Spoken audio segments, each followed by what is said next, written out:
औज़ुबिल्लाहि मिनश्शैतानिर्रजीम बिस्मिल्लाहिर्रहमानिर्रहीम। नाज़रीन, सूफिया किराम और दरवेशों ने हमेशा अपने अखलाक और ख़ूबसूरत तालीमात के ज़रिए लोगों की ज़िंदगियों को तब्दील करके रख दिया। मैं साजिद भट्टी और आप देख रहे हैं हमारी सीरीज़ सूफ़ी नामा, और आज हम आपके लिए लेकर आ रहे हैं रज़ाए इलाही की खातर तख्त सुल्तानी को छोड़कर दरवेशी इख्तियार करने वाले अजीम सूफ़ी बुज़ुर्ग हज़रत इब्राहीम बिन अदहम के हालात ज़िंदगी और तालीमात पर मबनी एक इंतहाई मालूमाती और दिलचस्प वीडियो। अगर ये वीडियो आपको पसंद आ रही है तो इसको लाइक कीजिए, शेयर कीजिए और मज़ीद मालूमाती वीडियोस हासिल करने के लिए चैनल को सब्सक्राइब कर लीजिए और बेल आइकन को दबाइए। बलख का एक बादशाह जिसने अल्लाह की रज़ा की खातर अपना तख्त छोड़कर खलवत नशीनी इख्तियार करके सूफिया किराम में आला मुकाम पाया, दुनिया इस दरवेश को हज़रत ख्वाजा इब्राहीम बिन अदहम के नाम से जानती है। हज़रत ख्वाजा इब्राहीम बिन अदहम का ख़ानदान ख़ित्ता अरब से हिजरत करके अफ़गानिस्तान के शहर बलख में आबाद हुआ। अक्सर मौरख़ीन आपका शजरा नसब हज़रत इमाम बाकर रज़ी अल्लाह तआला अन्हु और हज़रत इमाम हुसैन अलैहिस्सलाम से बयान करते हैं। आपने अपनी इब्तदाई तालीम शाही महल में ही हासिल की। हज़रत ख्वाजा इब्राहीम बिन अदहम 722 ईस्वी व मुताबिक 100 हिजरी को बलख में पैदा हुए।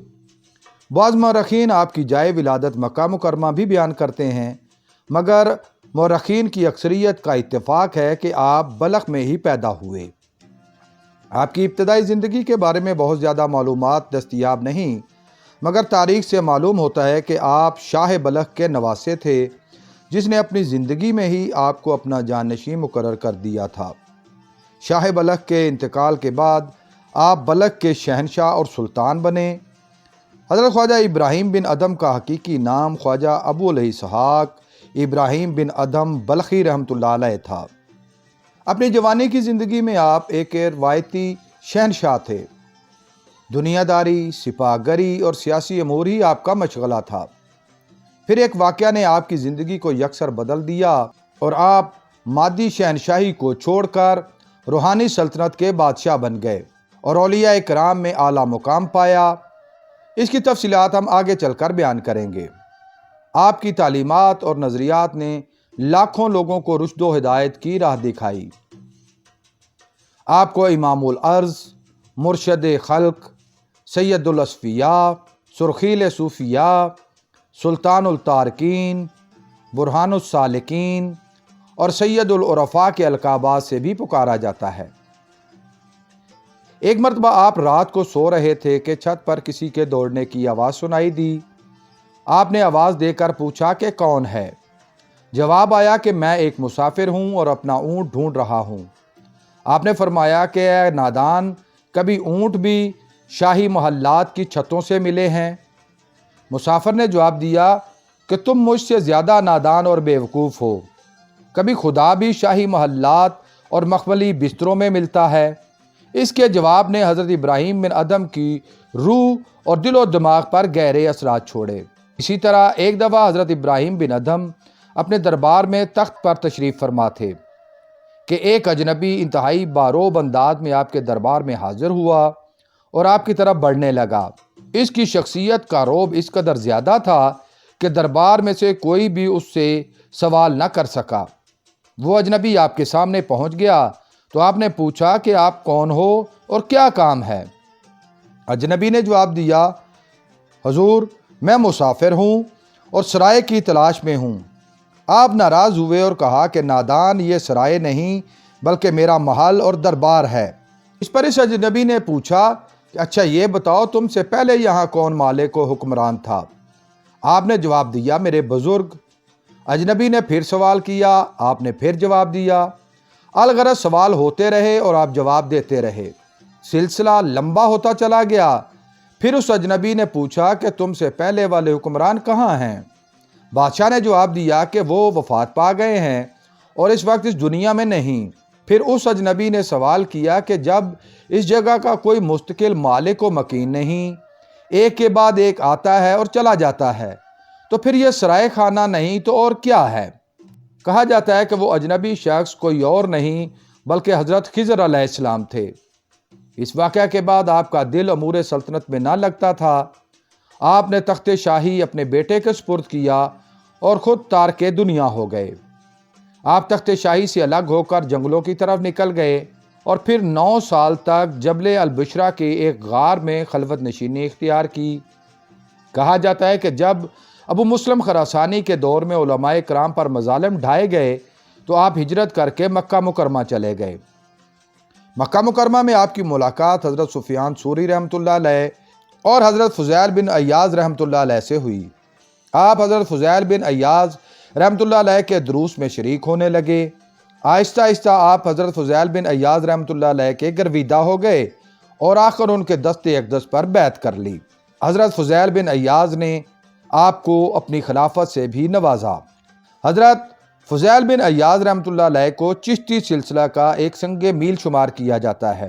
اسی نسبت سے حضرت خواجہ ابراہیم بن ادھم بھی چشتی سلسلہ سے تعلق رکھتے تھے۔ مکہ مکرمہ چند سال قیام کے بعد آپ مصر تشریف لے گئے اور آپ نے وہاں روحانی تربیتی سلسلے کا آغاز فرمایا۔ آپ کی زندگی سے بہت سے تربیتی اور سبق آموز واقعات جڑے ہوئے ہیں۔ سالکین حق آج بھی ان سے رہنمائی پاتے ہیں۔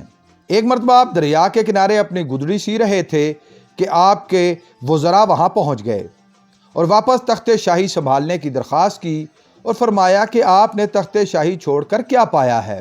اس پر حضرت ابراہیم بن ادھم رحمۃ اللہ علیہ نے جواب میں اپنی سوئی دریا میں پھینک دی اور وزراء اور خدام کو کہا کہ یہ سوئی لے کر آئیں۔ لاکھ جتن کے بعد بھی وہ سوئی تلاش کرنے میں کامیاب نہ ہو سکے۔ تب آپ نے دریا کی مچھلیوں کو حکم دیا کہ میری سوئی لے کر آئیں۔ تھوڑی دیر میں مچھلیوں کی ایک بڑی تعداد اپنے منہ میں مختلف سوئیاں لیے ہوئے سطح پر نمودار ہوئی۔ ان میں سونے اور چاندی کی سوئیاں بھی شامل تھیں۔ ایک مچھلی کے منہ میں آپ کی سوئی بھی تھی۔ آپ نے وہ لے لی اور باقی مچھلیوں کو واپس جانے کا حکم دے دیا۔ اس کے بعد آپ نے وزراء سے مخاطب ہو کر کہا کہ تم ایک ملک کی بادشاہی کی بات کرتے ہو، یہاں تو مچھلیاں بھی ہمارے حکم کی پابند ہیں۔ شاہی تخت چھوڑنے کے بعد آپ صرف ہفتے میں ایک دن یعنی جمعرات والے دن ہی لکڑیاں جمع کر کے بازار میں بیچتے اور اس کی آدھی آمدن سے ہفتہ بھر گزر بسر کرتے، جبکہ آدھی کمائی غرباء میں تقسیم فرما دیتے۔ ان دنوں میں بھی آپ اکثر روزے کی حالت میں ہوتے۔ آپ نے حضرت مالک بن دینار رحمۃ اللہ علیہ، حضرت امام عامش رحمۃ اللہ علیہ، حضرت مقاتل رحمۃ اللہ علیہ اور حضرت محمد بن زیاد سے حدیث کا علم حاصل کیا۔ ایک دفعہ ایک بزرگ آپ کے پاس آئے تو آپ نے ان سے حال احوال پوچھتے ہوئے فرمایا کہ حضرت فرمائیے آپ کا گزر بسر کیسے چل رہا ہے؟ ان بزرگوں نے جواب دیا کہ بس حضرت مل جائے تو کھا لیتے ہیں اور شکر ادا کرتے ہیں، نہ ملے تو صبر کرتے ہیں۔ اس پر آپ نے جواب دیا کہ حضرت ہمارے ہاں تو یہ حال شہر کے کتوں کا ہے۔ ہم درویشوں کا طریقہ تو یہ ہے کہ مل جائے تو بانٹ دیتے ہیں یعنی خیرات کر دیتے ہیں، نہ ملے تو صبر کرتے ہیں۔ ایک مرتبہ آپ سے لوگوں نے پوچھا کہ حضرت ہم دعا کرتے ہیں مگر دعا قبول نہیں ہوتی، اس کی کیا وجہ ہے؟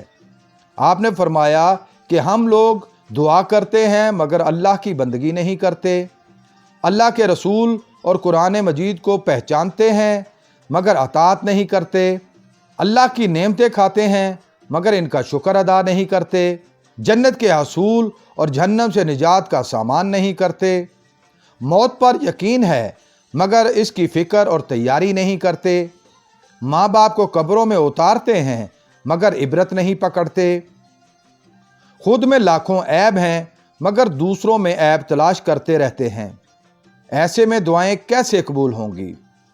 ایک دفعہ آپ نے لوگوں کو نصیحت فرماتے ہوئے 6 عادتیں اختیار کرنے کی تلقین فرمائی۔ 1، جب تم گناہ کا ارادہ کرو تو خدا کا رزق نہ کھاؤ۔ 2، اگر گناہ کا قصد ہو تو خدا کی خدائی سے نکل جاؤ۔ 3، ایسی جگہ پر جا کر گناہ کرو جہاں خدا تمہیں نہ دیکھ رہا ہو۔ یہ کیا انصاف ہے کہ تم رزق بھی اسی خدا کا کھاؤ، اس کے ملک میں رہو اور پھر اس کے سامنے ہی گناہ کرو۔ آپ نے 4تھی نصیحت فرمائی کہ موت کے فرشتے سے توبہ کا وقت لے لو۔ 5ویں، منکر نکیر کو قبر میں مت آنے دو۔ اور آپ نے 6ٹھی نصیحت فرمائی کہ جب جہنم میں جانے کا حکم ہو تو جانے سے انکار کر دو۔ یہ باتیں سن کر لوگوں نے عرض کی حضرت یہ تمام چیزیں تو ناممکنات میں سے ہیں، कोई इंसान इन पर अमल कैसे कर सकता है? आपने फरमाया कि जब इन सब बातों पर अमल नहीं कर सकते तो गुनाह करना भी छोड़ दो। हजरत ख्वाजा सुल्तान इब्राहिम बिन अदहम ने अपने ज़माने में राय हक की खातिर बहुत ज़्यादा सफ़र किए। एक दफ़ा एक शख्स हज़रत इब्राहिम बिन अदहम रहमतुल्लाह अलैह के पास आया और कहा कि हज़रत, ये बरकत क्या चीज़ है? इस पर हज़रत इब्राहिम बिन अदहम रहमतुल्लाह अलैह ने फरमाया कि सबसे ज़्यादा बच्चे कौन जनता है, कुत्ते या बकरी? वो शख्स बोला, हज़रत, कुत्ते। आपने फरमाया कि सबसे ज़्यादा ज़िबा भी बकरियां होती हैं, फिर भी तुम्हें ज़मीन पर कुत्ते ज़्यादा नज़र आते हैं या बकरियां? इस शख्स ने जवाब दिया, हज़रत, बकरियां ज़्यादा दिखाई देती हैं। हज़रत इब्राहिम बिन अदहम रहमतुल्लाह अलैह ने फरमाया कि बकरियां रात होते ही सो जाती हैं और सुबह जल्दी उठ जाती हैं, जबकि कुत्ते सारी रात भौंकते रहते हैं और दिन को सोते हैं। लिहाजा कुत्ते रहमत और बरकत से महरूम रहते हैं। हज़रत इब्राहिम बिन अदहम रहमतुल्लाह अलैह की वफ़ात के बारे में इख्तिलाफ़ात पाए जाते हैं। बाज़ मर्रखीन के नज़दीक आपकी वफ़ात 161 हिजरी, जबकि दूसरी रिवायत के मुताबिक 165 हिजरी को यानी 787 ईस्वी में हुई। आपका मज़ार अक़दस सुल्तान इब्राहिम बिन अदहम मस्जिद के साथ शाम में वाक़े है। नाज़रीन, सूफिया कराम की तालीमात हर दौर में इंसानियत को राय हक की पहचान करवाती रहती हैं। हज़रत इब्राहिम बिन अदहम रहमतुल्लाह अलैह के विसाल के साथ ही हदीस व मार्फत और रूहानियत का सितारा जो बलख के शाही महल से नमूदार हुआ था, एक आलम को मुनव्वर करने के बाद हमेशा के लिए दरबार इज़्दी में पहुँच गया। अल्लाह ताला उनकी मरकत पर लाखों करोड़ों रहमतें नाज़िल फरमाए, आमीन। उम्मीद है आपको हमारी ये काविश पसंद आई होगी। बहुत जल्द एक नई मालूमाती वीडियो लेकर आपके सामने हाज़िर होंगे। अगर आप इस वीडियो के बारे में अपनी कोई राय देना चाहें तो कमेंट बॉक्स का इस्तेमाल करें।